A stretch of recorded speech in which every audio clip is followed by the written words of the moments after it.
अस्सलाम वालेकुम, very good evening to all of you. Dawn News पर इन फोकस के साथ मैं हूं नादिया नकी। मौजूदा हुकूमत जब तश्कील हुई तो एक पावर शेयरिंग फार्मूला इत्तेहादियों के दरमियान हुआ, जिसके तहत हमने देखा कि मुख्तलिफ सूबों में जो गवर्नर्स हैं वो पाकिस्तान मुस्लिम लीग नून ने लगाए, जबकि चीफ मिनिस्टर का अगर हम जिक्र किया जाए तो पंजाब को हटाकर सिंध में पाकिस्तान पीपल्स पार्टी का, खैबर पख्तूनख्वा में जाहिर है कि तहरीक इंसाफ के अली अमीन गंडापुर, जबकि सरफराज बुगटी साहब जो कि पाकिस्तान पीपल्स पार्टी के नॉमिनी थे, एक पावर शेयरिंग फार्मूला के तहत बलूचिस्तान में उनको चीफ एग्जीक्यूटिव के ओहदे पर फायज किया गया। रवां हफ्ते हमने ये देखा कि वजीर आजम शहबाज शरीफ साहब वो क्वेटा का उन्होंने एक दौरा किया, गवर्नर बलूचिस्तान से मुलाकात की, चीफ मिनिस्टर बलूचिस्तान से मुलाकात की और उसके बाद उन्होंने कहा कि हमने ज़राई ट्यूबवेल्स की सोलराइजेशन का ऐलान करते हुए उन्होंने कहा यह एक तारीखी फैसला है जो कि एक तरह से रिलीफ प्रोवाइड करेगा बलूचिस्तान के किसानों को।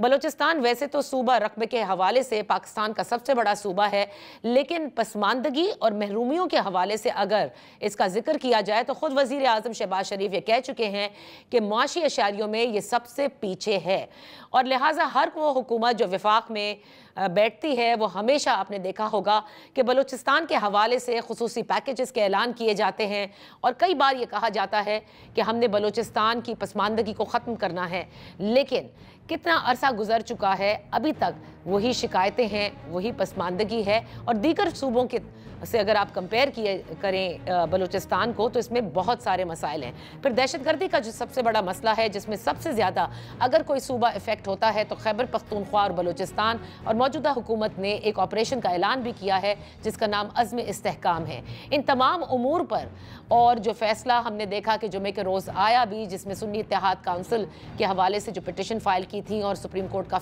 कि तहरीक इंसाफ को ये मखसूस नशिस्तें दी जाएँ, जाहिर है कि वो मखसूस नशिस्तें सूबों में भी हैं। इन सब पर बात करेंगे। गवर्नर बलूचिस्तान जाफर खान मंदोखेल साहब हमारे साथ इन फोकस हैं, बेहद शुक्रिया ज्वाइन करने का।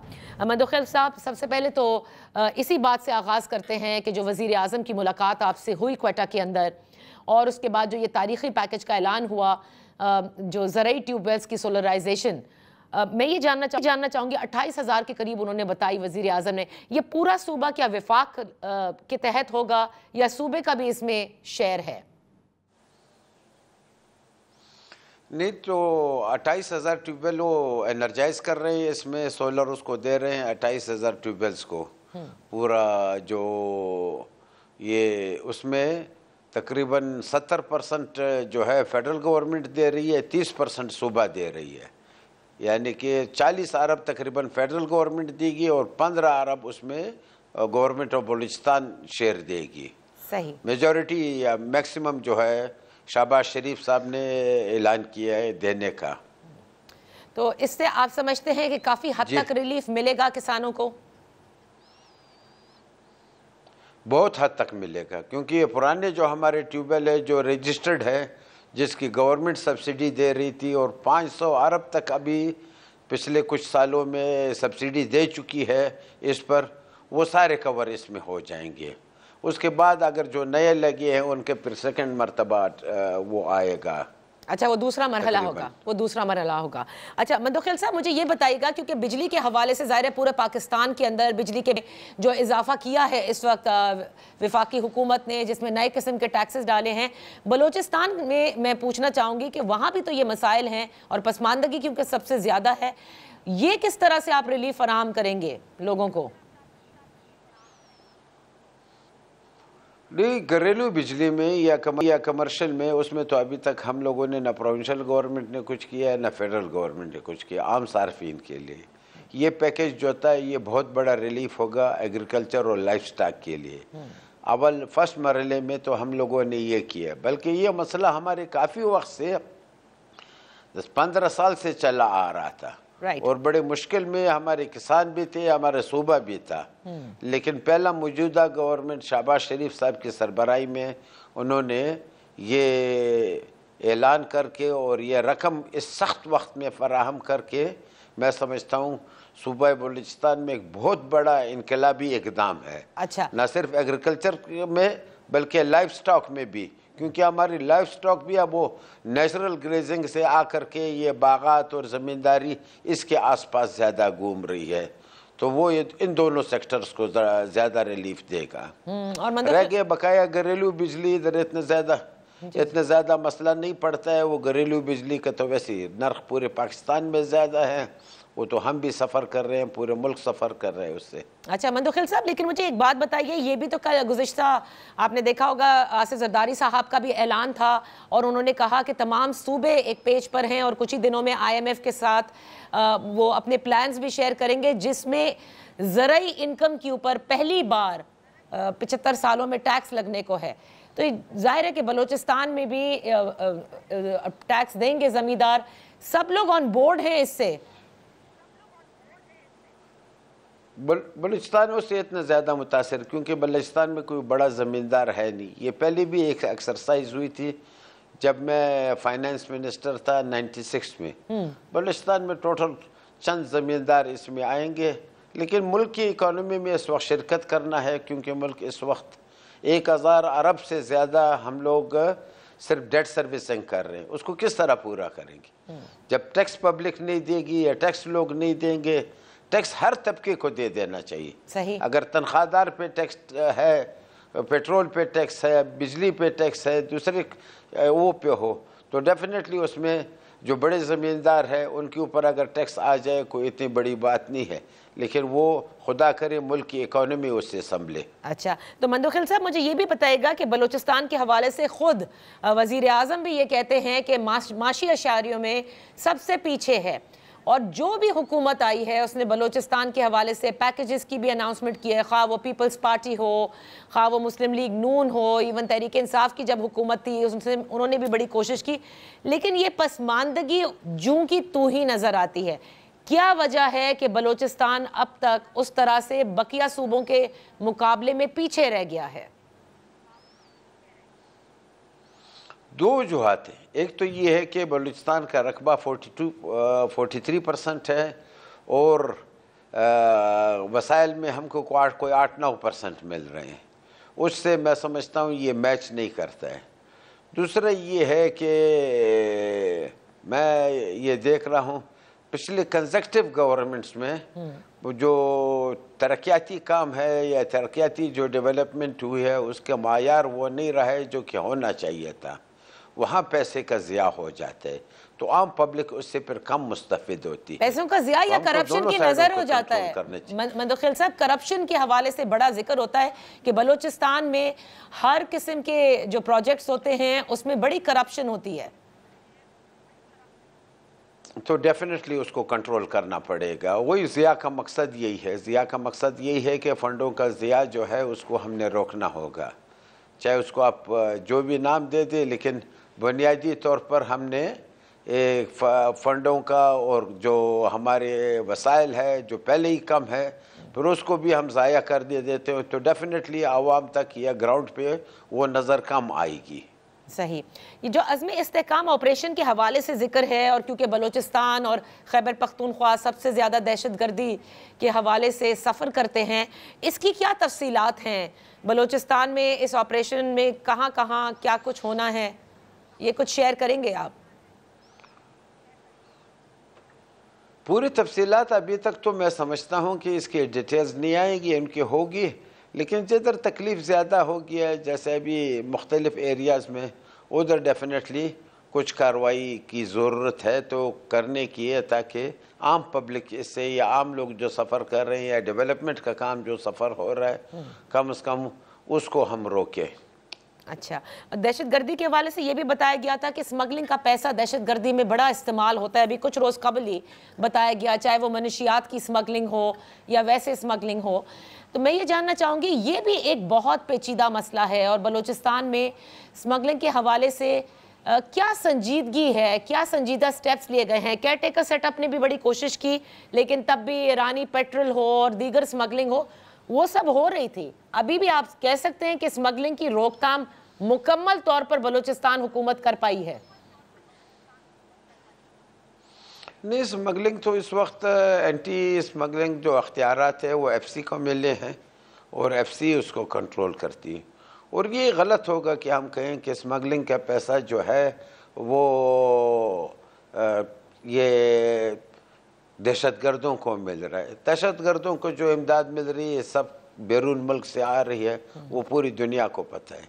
स्मगलर्स अपने लिए कमाते हैं या अपने लिए दूसरे कमाते हैं, और वैसे भी बॉर्डर एरियाज़ में ये स्मगलिंग कहें या तिजारत कहें, ये बड़ा कॉमन होता है हमेशा, और कोई रोज़गार होता ही नहीं है, यही चीज़ होता है। उसका इतना बड़ा नाम कि भाई यही पैसा फिर वो दहशतगर्दी में इस्तेमाल होता है, मैं समझता हूँ ये गलत है। अच्छा, तो जो स्मगलिंग या जिसको आप तिजारत कह रहे हैं, इसकी रोकथाम के लिए बलूचिस्तान हुकूमत किस हद तक संजीदा है? बेसिकली ये प्रोविंशियल सब्जेक्ट नहीं है, ये तो फेडरल सब्जेक्ट है। कस्टम्स और एफसी करती है वो। स्मगलिंग जो है, एंटी स्मगलिंग ड्राइव जो है, ये प्रोविंशियल सब्जेक्ट नहीं है, ये फेडरल सब्जेक्ट है। सर, लेकिन बलूचिस्तान के क्योंकि बॉर्डर लगते हैं और वहाँ से ईरानी तेल की बड़ी शिकायत है, मैं यही जानना चाहती हूँ किस हद तक फेडरल गवर्नमेंट भी, तो जाहिर है आप ही की जमात की है, ये बताइए किस हद तक कंट्रोल में आया है? मैं समझा नहीं। किस हद तक स्मगलिंग कंट्रोल में आई है? ये जो भी तिजारत हो रही है इलीगल, आप समझते हैं कि कंट्रोल में आया है ये? नहीं, मैं समझता हूँ, नहीं, मैं समझता हूँ इसमें इस्लाहात होने चाहिए। ये हमारी बॉर्डर ट्रेड जो है उसको हम उसको थोड़ा लीगलाइज करना चाहिए। बड़े आइटम जो मेन ओरिजिनल ट्रेड स्मगलिंग के नाम पे जो ओरिजिनल हमारी तिजारत हो रही थी उसको भी मुतासर किया गया है। और ये बॉर्डर एरियाज़ में पूरी दुनिया में हमेशा थोड़ी बहुत इसमें नरमी होती है, ताकि वो बॉर्डर में जो लोग रहते हैं उनका गुज़र औकात, क्योंकि दोनों साइड से आना जाना होता है, दोनों मुल्कों में एक दूसरे की कौमें होती है, और इसको हम कहेंगे कि भाई इसको इतना ज़्यादा एक्सप्लॉइट नहीं किया जाए कि बिल्कुल वो मिल्की मईशत इसके ऊपर इन्हिसार कर रही है। अच्छा। थोड़ा बहुत ये तो होता रहता है, पहले भी होता था, अभी भी होएगा। जाफर खान मंदोखेल साहब हमारे साथ हैं, यहाँ पर एक छोटी सी ब्रेक लेते हैं। Welcome back. इन फोकस हैं गवर्नर बलूचिस्तान जाफर खान मंदोखेल। मंदोखेल साहब, मुझे ये बताइएगा कि वज़ीर आज़म ने भी नाराज़ बलोचों से बात करने के कहा, और वफाकी हुकूमत किसी की भी हो हमेशा कहती है, तो ये मामला कहाँ तक गया? क्योंकि ज़हूर बुलैदी साहब का भी ये कहना था कि एक कोई ग्रैंड जिरगा किया जाएगा जिसमें वो तमाम लोग जो पाकिस्तान के फ्रेमवर्क में रहते हुए आएंगे उनसे ज़रूर बातचीत होगी। ये तो बड़ा देरीना मसला है, और ये आज से नहीं है, कई सालों से है। आप क्या समझते हैं क्या होना चाहिए इसका हल? मैं दोनों समझ रहे थे। देखो, जो कि बैरून मुल्क से फंडेड है या बैरून मुल्क में जो दहशतगर्द है वो एग्जैक्टली आपको उनके ख़िलाफ़ तो डेफिनेटली जो कि दूसरों के हाथों में खेल रहे हैं उनके ख़िलाफ़ तो काम होगा। लेकिन मुज़ाकरात का अमल तो मैं समझता हूँ हर वक्त जारी रखना चाहिए, किसी भी पॉलिटिकल गवर्नमेंट का या दूसरे का, क्योंकि इससे अगर आप सब कुछ डोर्स और दरवाजे बंद कर दें तो वो लोग भी फिर इसमें चले जाते हैं जो कि इनके साथ कंसर्न नहीं होते हैं। एक ज़रूरत है मुज़ाकरात की, और हम लोग इसकी इंशाल्लाह ख्वाहिशमंद है कि वो लोग जो कि हमारे इस मुल्क के पैरामीटर्स में और इस मुल्क के आइन के अंदर रहते हुए कोई सहूलियत मांगे उनको बेशक हमको दे देना चाहिए। सही। मंदोखेल साहब, जबरी गुमशुदगी एक बड़ा मसला जिसका नाम हमेशा बलूचिस्तान के साथ नथी ज़रूर होता है, इसके हवाले से आप क्या समझते हैं? क्योंकि बड़े केसेस हम देखते हैं कोर्ट्स में चल रहे हैं, हुकूमत कई बार जो है वो कुछ और कहती है इतनी कोई जबरी गुमशुदगियाँ नहीं हैं। तमाम तर जो आपको याद होगा केयर टेकर सेटअप में अनवार काकड़ साहब हमेशा ये कहा करते थे कि मिसिंग पर्सनस BLA के हों या फिर BLF के साथ ये मिले हुए हैं या उनके रिश्तेदार हैं। आपको याद होगा जब महारंग बलोच ने पूरा एक मुजाहरा किया था इस्लामाबाद में, तो यही बताया गया था। वो उसके ऊपर मुख्तलिफ कंट्रोवर्शियल है। जहाँ तक गवर्नमेंट की वर्जन है प्रोविंशियल गवर्नमेंट के साथ, तो ये मिसिंग पर्सनस में से कोई भी नहीं है। जिनके ऊपर ये इल्ज़ाम लगा रहे हैं कि वो लोग ले गए हैं, वो भी कहते हैं कि हमारे साथ नहीं है। कुछ ये भी कहा जाता है जो कि ख़ुद के ज़रिए और चले गए, उनके नाम मिसिंग में आ गए हैं। ये कंट्रोवर्शियल इशू है, बहरहाल ये हल करना मांगता है। बेहतर है कि प्रॉपर तरीके से इसको हल किया जाए। नहीं तो कौन करेगा हल? ये तो हर वक्त सभी कहते हैं कि ये हल होना चाहिए, क्योंकि पाकिस्तान के लिए उसकी ज़ाहिर है बदनामी का बायस भी बनता है, और फिर उन लोगों के लिए जो जिनके रिश्तेदार यहाँ पर बेचारे कभी एहतजाज बलूचिस्तान में करते हैं, कभी वफाक में जाकर करते हैं, उनकी भी तो तकलीफ़ सोचनी होगी। वो जहाँ कहीं भी हो ये हुकूमत सामने लाए, बताए किधर हैं। इसमें तो डिफरेंट वर्जन सामने आ रहे हैं। जहाँ के हुकूमती एजेंसियां हैं या दूसरे, वो कहते हैं हमारे साथ नहीं हैं, और जो ये मिसिंग पर्सन के क्लेमेंट्स हैं वो कहते हैं ये लोग ले गए हैं। अभी ये चीज़ किसी जगह पे सेटल होना मांगता है कि कौन है कोई नहीं है। इस तरीके से जो इसके ऊपर एक बहुत बड़ी कंट्रोवर्सी है जो आज तक हल नहीं हो सकी है कि इसका क्या तरीका निकलेगा। बहरहाल इसका कोशिश करेंगे कोई प्रॉपर तरीके से या आसान तरीके से जितना हल हो सकता है उसको हम हल करें। अच्छा, मौजूदा सियासी हालात के ऊपर आते हैं मंदोखेल साहब। आपने देखा सुप्रीम कोर्ट का फैसला आया, पाकिस्तान तहरीक इंसाफ को मखसूस नशिस्तें मिलेंगी, 15 रोज़ का वक्त भी दिया गया। आप जाहिर है कि ये मखसूस नशिस्तें सिर्फ कौमी असम्बली में नहीं बल्कि सूबाई असम्बलियों में भी हैं। अब ये तो बड़ा मुश्किल होगा पाकिस्तान मुस्लिम लीग नून के लिए भी और उसके इत्तेहादियों में से चूज़ करना कि किसकी मखसूस नशिस्तें आप लोग ख़त्म करते हैं और फिर उसके बाद वो तहरीक इंसाफ को मिलेंगी। ये फैसला जो है ये मैं तो बतौर सियासतदान, चूँकि 35 साल हमारे इस सियासत में उनमें हो गया, मखसूस नशिस्तों के कागजात नामजदगी इलेक्शन से पहले जमा होते हैं, फिर वही तमाम पार्टियां अपनी प्रायोरिटी लिस्ट दे देती है। सही। जहां तक सुन्नी इत्तेहाद का था, ना उनका कोई उनके टिकट पे कोई ख़वातीन खड़ी हुई है या जो इलेक्शन ने नहीं लड़ा ना, नॉन मुस्लिम है ना उनके टिकट पे कुछ इलेक्शन ने नहीं लड़ा, तो बाद में वो उधर शामिल हो गए। फिर आप कहते हैं कि नहीं हम पीटीआई के साथ एफिलेटेड है। फैसला भी कंट्रोवर्शियल है और स्प्लिट मैंडेट आया है सुप्रीम कोर्ट में भी। हम तो ये कहते हैं कि भाई इनका हक नहीं बनता था, हमारा वर्जन ये है, लेकिन कोर्ट बार जो भी फैसला करती है हुकूमत उसको तस्लीम करेगी। लेकिन अभी अब नून लीग के लिए तो बड़ा मुश्किल हो जाएगा डिसाइड करना। जाहिर है कि कुछ मखसूस नशिस्तें जो हैं वो आप लोगों को भी देनी होंगी, कुछ पीपल्स पार्टी से ली जाएंगी, कुछ एमक्यूएम से, जो कि बांट दी गई थी ना तीनों जमातों के अंदर, जो इत्तेहादी जमातें इस वक्त हुकूमत में हैं। तो ये फैसला आप लोगों की सीईसी करेगी? नहीं, अभी तक नहीं मिले। वो मखसूस नशस्तें अभी तक तो ऐसी ही पड़ी हुई है। वो तो अभी इनका फैसला होगा तो उनका डेफिनेटली वो जो सुप्रीम कोर्ट का फैसला आया है वो पीटीआई के फेवर में जाएगा। कोई 25 के करीब या 22 के करीब इनको नेशनल असम्बली में, इसी तरह केपी असम्बली में कुछ सीटें मिलेंगी। सही। तो उससे पहले तो अभी तक वो स्पेशल सीट्स मिले ही नहीं थे। जाफर खान मंदोखेल साहब हमारे साथ हैं। यहाँ पर एक छोटी सी ब्रेक लेते हैं।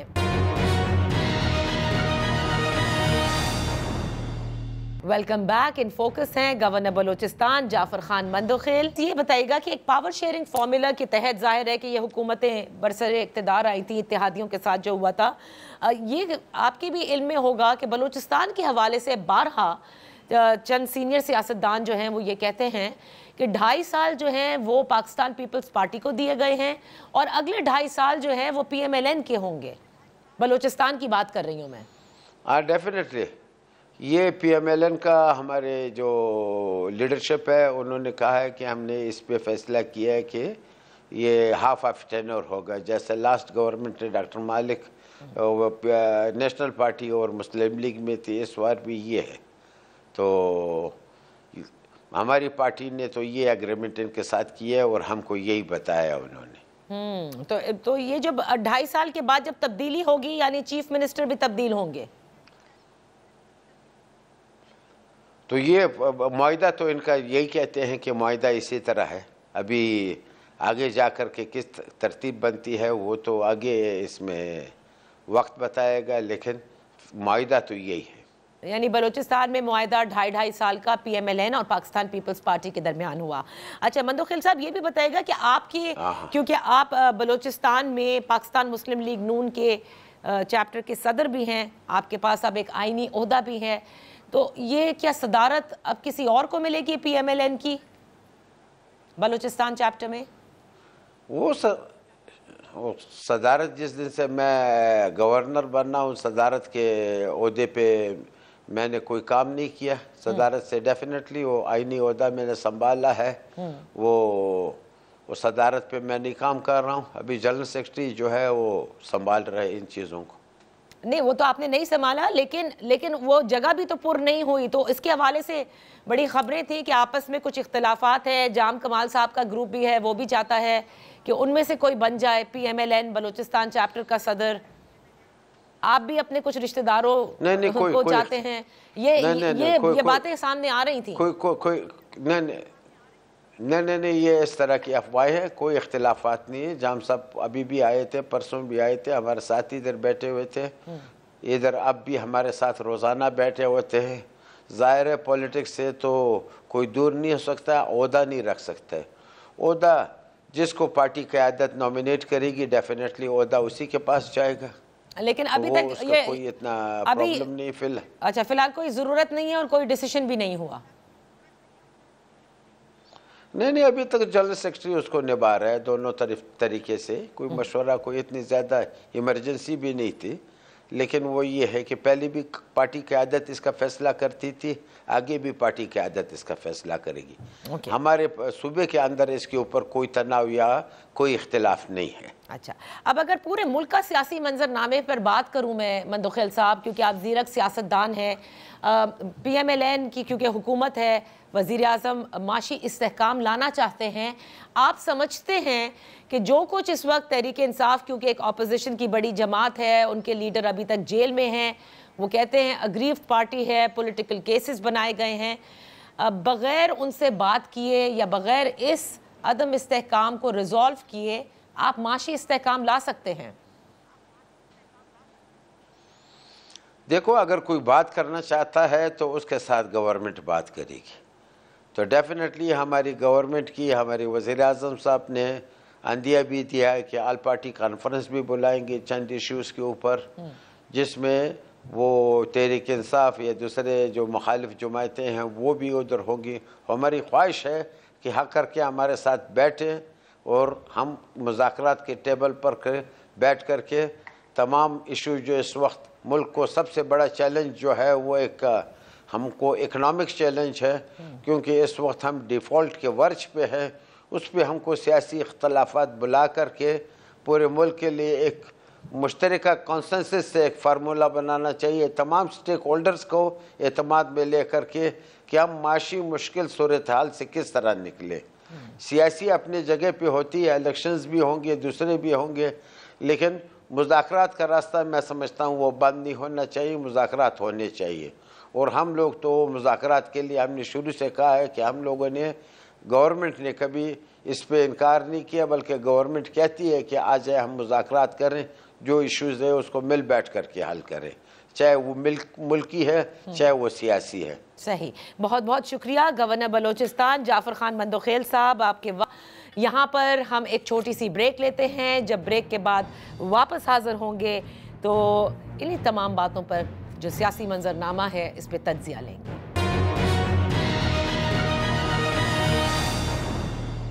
Welcome back. जो कुछ इस वक्त सियासी मंजरनामे पे हो रहा है, यानी कि अदलिया की जानिब से जो 2 केसेस के फैसले हुए, जिसमें इद्दत में निकाह के केस में बरियत हुई बुशरा बीबी और इमरान खान साहब की, और दूसरी जानिब सुप्रीम कोर्ट का 8-5 के तनासुब से मखसूस नशिस्तों का फैसला, इस सब पर जो सियासत में इस वक्त जो 3 अहम हम कहेंगे स्टेक होल्डर्स हैं, उसके हवाले से तज्जिया करवाएंगे हमारे सीनियर सहाफ़ी और तज्जिया निगार अतर काज़मी साहब। Thank you so much for joining us. Athar साहब, वैसे बड़ी शिकायत थी कि नवाज शरीफ साहब लब कुशाई क्यों नहीं कर रहे, खामोश क्यों हैं। देखिए, उन्होंने मरी में सबको अपनी पार्टी को बुला तो लिया है, क्या चल रहा है इस वक्त नवाज शरीफ या पाकिस्तान मुस्लिम लीग नून के जहन में, क्योंकि जो प्रेस कॉन्फ्रेंसेस हैं उसमें शिकायत अदलिया से ज़्यादा हैं और उनसे कम जिनसे वादे हुए थे।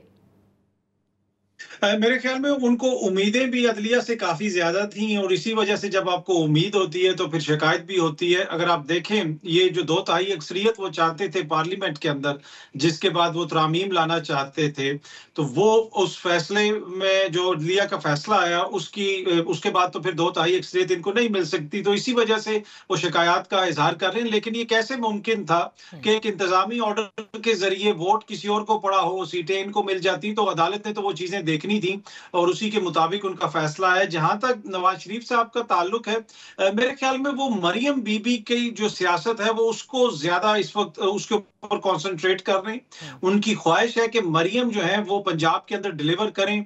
जितनी बड़ी तशहीरी मुहिम मरियम साहिबा की चलाई गई कि कराची तक से आर्टिस्ट ने वीडियोस बना के उसके ऊपर बताया कि पंजाब की आवाम को तो पता ही नहीं है, पंजाब तो इतनी तरक्की कर गया है। तो वो सारी कोशिश जो है वो ये है कि मरियम बीबी अगले 1-2 साल के अंदर डिलीवर करें और उसके बाद फिर वो प्राइम मिनिस्टर की कैंडिडेट होंगी। तो मियां साहब लगता है ऐसे है कि वो शहबाज शरीफ साहब को फ्री स्पेस दे रहे हैं, वहां पे वो ज्यादा मुदाखलत नहीं कर रहे और वो आखिर में जब इलेक्शन आने वाले होंगे तो फिर वो अपना बयानिया सामने लेके आएंगे और ऐन मुमकिन है कि उनका जो बयानिया हो वो क्लोज टू उसके हो जो आजकल इमरान खान साहब का बयानिया है। तो मुझे ये लगता है कि मियां साहब जो है वो पंजाब की सियासत पे ज्यादा तवज्जो दे रहे हैं इस वक्त। अच्छा, वो तवज्जो बिल्कुल दे रहे हैं, आपने दुरुस्त फरमाया, क्योंकि वो साथ साथ रहते भी हैं और कई जगह देखा भी गया है उनको मरियम बीबी के साथ मीटिंग्स में इनिशियली तो देखा गया था। लेकिन जो उनकी पार्टी के लोग हैं जैसे मियां जावेद लतीफ़ साहब हो गए और दीगर, वो कहते हैं, मियां जावेद लतीफ़ साहब तो बार बार ये कहते हैं कि नवाज शरीफ को बता देना चाहिए है कि किस मजबूरी के तहत और क्या कुछ 8 फरवरी को उससे कबल और बाद में हुआ है, अगर अभी ना कहा तो बड़ी देर हो जाएगी।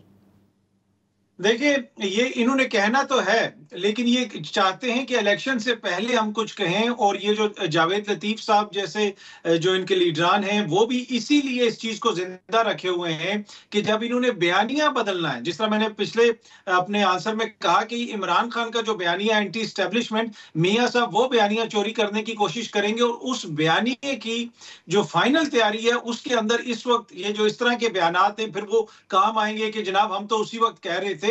लेकिन अगर देखा जाए तो मियां साहब इस वक्त जो कुछ भी मुल्क में हो रहा है वो उसके बेनिफिशियरी हैं, चाहे उनकी सेंटर में हुकूमत हो या पंजाब के अंदर हुकूमत हो, इस सारे निजाम के इस वक्त वो बेनिफिशियरी हैं। तो वो क्यों कहेंगे? या तो होता कि उनके साथ कोई ज्यादती हो रही होती, उनका अपना हल्का है उसके हवाले से पूरी कौम को पता है किस किस्म के तहफुजात हैं, मरियम बीबी का जो हल्का है उसके हवाले से भी तहफुजात है, मामला ट्रिब्यूनल में पेंडिंग है और जो नून लीग के इस्लामाबाद के हल्के हैं वो भी सबको पता है, ट्रिब्यूनल का जो मामला है वहां पे भी वो सबके सामने है। तो नून लीग और मियां साहब इस वक्त बेनिफिशियरी हैं। अगर कुछ अच्छा हो रहा है या बुरा हो रहा है तो वो क्यों बोल के अपने पैर पे कुल्हाड़ी मारेंगे इस वक्त। अच्छा, तो एस्टैब्लिशमेंट क्योंकि पाकिस्तान की सियासत का एक बड़ा अहम स्टेक होल्डर रहा है और जो भी जमात ऑपोजिशन में होती है सबसे ज़्यादा उसी को शिकायत होती है, क्या आप समझते हैं कि ये जो कुछ अब अदलिया की जानिब से जो फैसले आए हक में, किसी किस्म की कोई चेंज ऑफ हार्ट्स हो सकते हैं, या अभी आप समझते हैं कि कम से कम मौजूदा एस्टैब्लिशमेंट नहीं चाहती कि इमरान खान साहब को या उनकी जमात को वो स्पेस दी जाए? देखिए, इसमें तो कोई दो राय नहीं कि खान साहब का जो रवैया है और इस्टेब्लिशमेंट का जो रवैया है उससे बिल्कुल वाज़ेह है कि उनके दरमियान इस वक्त दूरियां खत्म नहीं हो सकती। दोनों तरफ से आपको लगता है कि एक तलखी है, जिस तरह का माहौल है वो सबके सामने है। लेकिन जो फैसले आए हैं, देखिए हर चीज की एक नेचुरल साइकिल होती है। आप एक चीज को एक मखसूस हद तक दबा सकते हैं, मखसूस हद तक उसको लेके जा सकते हैं, उसके आगे उसका चलना मुमकिन नहीं रहता। और ये जो फैसला आया है 8-5 का, जहां पे मखसूस नशिस्तें पाकिस्तान तहरीक इंसाफ को मिली हैं, मेरे ख्याल में ये वो जो सारा माहौल क्रिएट हुआ था ये अब अनडू होना शुरू हो गया। उसका डोमिनो इफेक्ट आप देखेंगे। जिस वक्त वो फैसला आया था मैंने उसी वक्त अर्ज किया था कि आने वाले दिनों में आप इसका डोमिनो इफेक्ट देखेंगे और फिर हमने देखा उसके बाद जो इद्दत केस का फैसला आया। अब इद्दत केस में बुशरा बीबी का और इमरान खान साहब का बरी होना कोई ऐसी खबर नहीं है जिसको कौम याद रखेगी, लेकिन जैसे ये केस बनाया गया उसको जरूर लोग याद रखेंगे। और उस सहाफत के नाम पे भी जो इसमें गलाजत की गई, 6 साल के बाद लाके प्राइम टाइम पे खबर मानिका को बैठाया गया, ये वो चीजें हैं जो लोग याद रखेंगे। ये केस तो खत्म हो जाना था, ये कोई बड़ी स्टोरी नहीं है कि खबर मानिका ने जो केस किया उसमें इमरान खान और बुशरा बीबी जो है वो बाइज्जत बरी हो गए। असल चीज ये है कि ये 6 साल के बाद केस जिस तरीके से बनाया गया और इस पे जो कुछ किया गया, ये सारी चीजें कौम याद रखेगी। और इसी वजह से मैं अर्ज कर रहा हूं कि वो जो एक नेचुरल साइकिल है, अब वो उसका डिमाइज शुरू हो गया है। अब उसको कंट्रोल करना इतना आसान नहीं होगा। तो तहरीक इंसाफ के हवाले से आप क्या देख रहे हैं? इमरान खान साहब मुज़ाकरात के लिए तैयार नहीं, उनकी शराइत हैं कि केसेस ख़त्म किए जाएं और जो दीगर शराइत उनकी जानिब से उनकी जमात कहती है। लेकिन इसमें भी कोई दो राय नहीं कि उनको रिलीफ भी मिल गया, ये भी दो राय नहीं कि उनकी मकबूलियत है। लेकिन as a political leader of a party जो कि बहुत ज़्यादा पॉपुलर है, आप समझते हैं उनमें कोई तब्दीली आई है, या उनका आगे का जो अब मूवमेंट होनी चाहिए वो किस तरह से होनी चाहिए? सियासी जमातों के साथ बैठे या उसी किस्म की वो सोलो फ्लाइट ही करते आपको नजर आएंगे और मौका ढूंढेंगे कि कब स्टैब्लिशमेंट उनके साथ बैठ करके मिल जाए और उसी तरह से वो इक़्तिदार में आए जैसे 2018 में सब हुआ था? देखिए, इसमें कुछ फैक्टर्स हैं। अब पहले तो ये होप की जा सकती है या करनी चाहिए कि इमरान खान साहब इस सारी जो ओर्डील से वो गुजर रहे हैं, ये जो सिस्टम उनके साथ कर रहा है, तो इससे वो कुछ सीखेंगे और उनको भी इस चीज का इदराक होगा कि अगर ये सिस्टम मेरे साथ ज्यादती कर सकता है तो ऐन मुमकिन है कि इस सिस्टम ने मियां साहब के साथ, बीबी के साथ, दीगर सियासतदानों के साथ भी ज्यादती की हो। तो उनके जो मसाइल हैं उनको भी समझने की जरूरत है। ये एक बड़ा चैलेंज होगा कि वो कितना इससे सीखते हैं और दीगर सियासी कुव्वतों को कितना एंगेज करते हैं। दूसरी चीज ये है कि इमरान खान साहब जो है उनकी अपनी जो जमात है उसमें भी बहुत सारे चैलेंजेस हैं, लेकिन इस वक्त वो मसला नहीं है। मसला ये है कि इमरान खान साहब की जात जो है वो इस वक्त उनकी जितना भी वोट बैंक है वो जात का है, उनका अपना वोट बैंक है और जो कुछ उन्होंने अचीव किया है उसका क्रेडिट भी इमरान खान को इन ए वे इसलिए जाता है कि अगर आज इमरान खान साहब भी लंदन में बैठे होते या चुप करके 6 महीने के लिए अपना ट्विटर अकाउंट बंद कर देते तो हो सकता है कि